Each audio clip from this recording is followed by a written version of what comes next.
Yang terhormat Bapak Komandan Kodiklatat dan hadirin yang kami muliakan.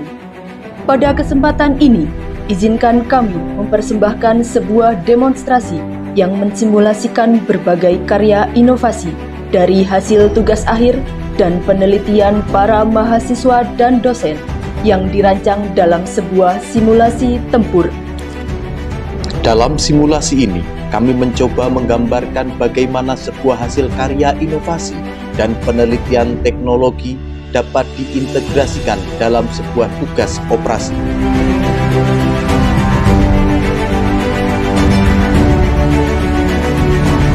Tim peninjau depan yang dilengkapi radio hybrid dan pembangkit listrik portable sebagai pengisi daya baterai melaporkan kepada Komandan Batalion tentang adanya pengintaian oleh drone musuh. Teknologi radio hybrid ini dirancang untuk kondisi lingkungan dan kebutuhan komunikasi yang bervariasi. Dengan adanya HT modifikasi yang menggunakan GPS seri Neo 8 yang dapat mengirimkan koordinat posisi pasukan secara real-time, sehingga dapat membantu komandan dalam memantau pergerakan personil dalam medan pertempuran. Ransel TNI Angkatan Darat berbasis translation motion dan alat pelindung lutut berbasis biomekanik merupakan sebuah alat yang dirancang untuk mengkonversi energi mekanik dari gerakan ransel dan pergerakan lutut menjadi energi listrik yang berfungsi sebagai pengisi daya pada perangkat elektronik militer. Melaporkan satu gagak hitam terbang di koordinat 300-510, ketinggian 50 meter. Setelah Komandan Batalion mendapatkan informasi dari peninjau depan, selanjutnya memerintahkan tim anti-drone untuk menghancurkan sasaran.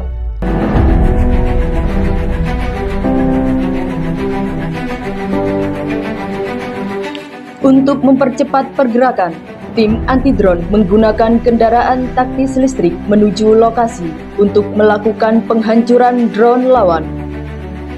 Mobil listrik Wikan Electric Tactical Vehicle merupakan kendaraan taktis berbasis elektrik yang berfungsi sebagai kendaraan taktis pengintai dan pertempuran kota. Kendaraan listrik ini tidak memiliki suara sehingga menjaga kerahasiaan dalam aksi pengintaian terhadap perkubuan lawan. Tim anti-drone yang dilengkapi senjata penangkap drone berbasis pneumatik berhasil menghancurkan sasaran lawan.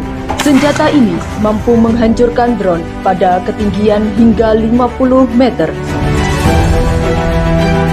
Untuk meyakinkan lokasi lawan, maka Komandan Batalion memerintahkan tim drone elang untuk melakukan pengintaian untuk mengetahui lokasi dan kekuatan musuh. Drone elang adalah suatu inovasi alat penginderaan udara jarak jauh yang didesain dengan bentuk seperti burung elang yang bertujuan untuk kamuflase sehingga saat drone melaksanakan pengintaian tidak mudah diketahui oleh musuh. Selain tersamar, drone elang ini dilengkapi dengan kamera pengintai dan memiliki daya jelajah hingga 1000 meter. Berikan tepuk tangan yang meriah. Wikan Tiada Bakti. Setelah diketahuinya lokasi dan kekuatan musuh, selanjutnya Komandan Batalion memerintahkan regu yon mekanis untuk menuju dan menghancurkan perkubuan musuh.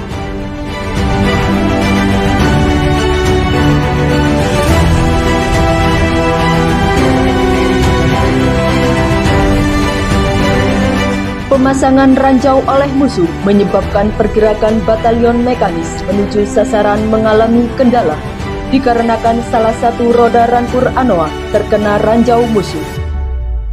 Adanya kendala pada roda rampur Anoa, Komandan Batalion memerintahkan tim pemeliharaan lapangan untuk melaksanakan perbaikan dan penggantian roda menggunakan alat pelepas dan pemasang roda panser.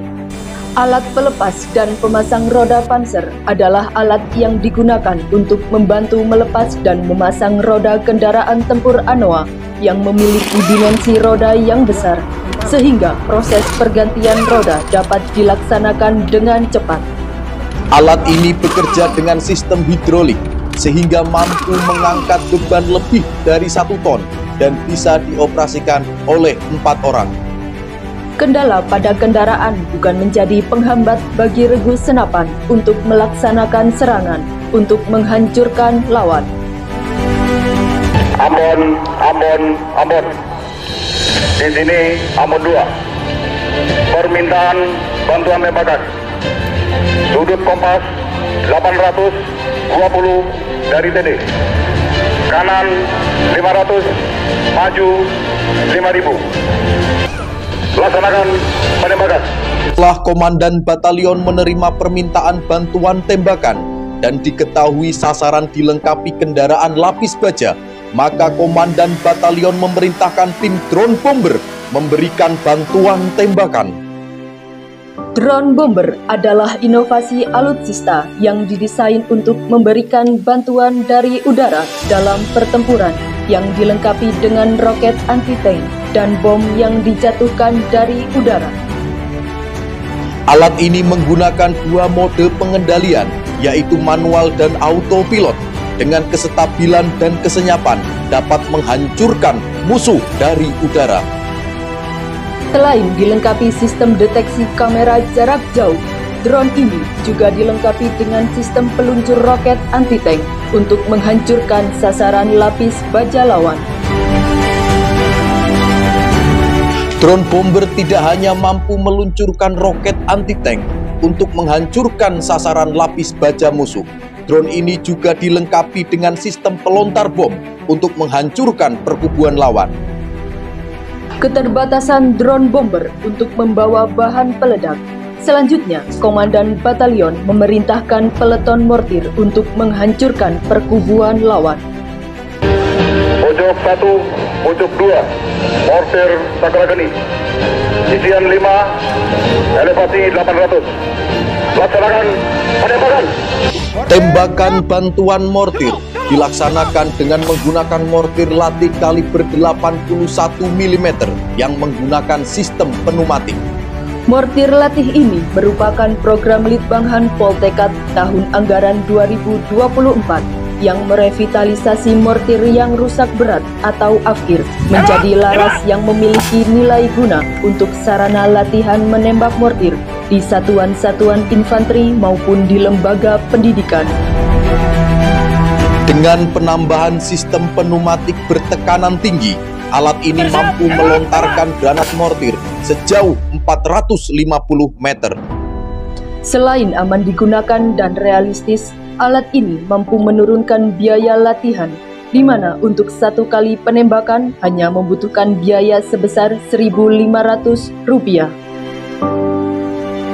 Dengan hancurnya sasaran oleh bantuan tembakan mortir dan drone bomber, maka regu senapan melaksanakan penghancuran sasaran dan konsolidasi.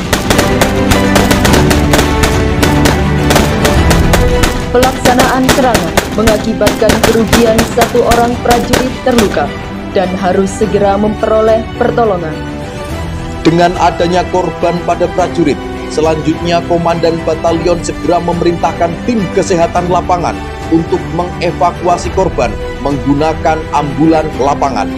Tim medis menggunakan ambulan lapangan yang menggunakan roda tanpa udara segera bergerak untuk mengevakuasi korban luka. Roda tanpa udara merupakan teknologi ban masa depan yang merupakan hasil karya penelitian dan pengembangan Politeknik Angkatan Darat. Roda ini memiliki sejumlah keunggulan, di antaranya tahan terhadap tembakan senjata ringan dan anti bocor.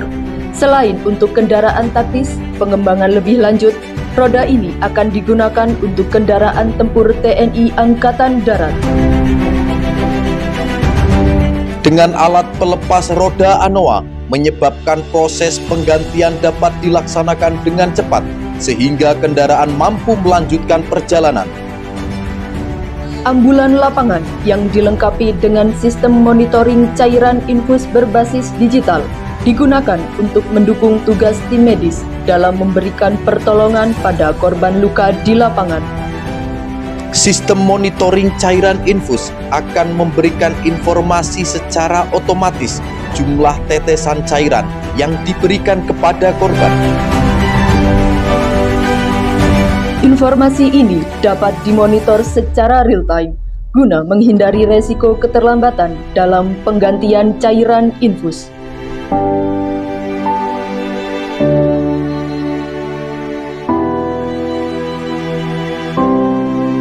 Yang terhormat Bapak Komandan Kodikelatat dan hadirin yang kami muliakan, demikianlah persembahan kami, aplikasi berbagai karya inovasi kami di bidang teknologi yang terintegrasi dengan sebuah operasi. Apabila di dalam pelaksanaan demonstrasi sedikit berbeda dari doktrin dan taktik, mohon agar bisa dimaklumi. Yang terhormat Bapak Komandan Kodikelatat dan hadirin yang kami muliakan, kami menyadari bahwa karya inovasi yang ditampilkan ini belum sepenuhnya sempurna dan sangat mungkin di masa yang akan datang dapat dikembangkan lagi sesuai dengan kebutuhan TNI Angkatan Darat. Namun, kami optimis bahwa bagi Politeknik Angkatan Darat, karya inovasi ini merupakan pintu masuk bagi pengembangan alutsista ke depan dan menjadi inspirasi bagi kami untuk terus berkarya dalam mengakselerasi kemandirian alutsista TNI Angkatan Darat dalam mendukung tugas pokok TNI.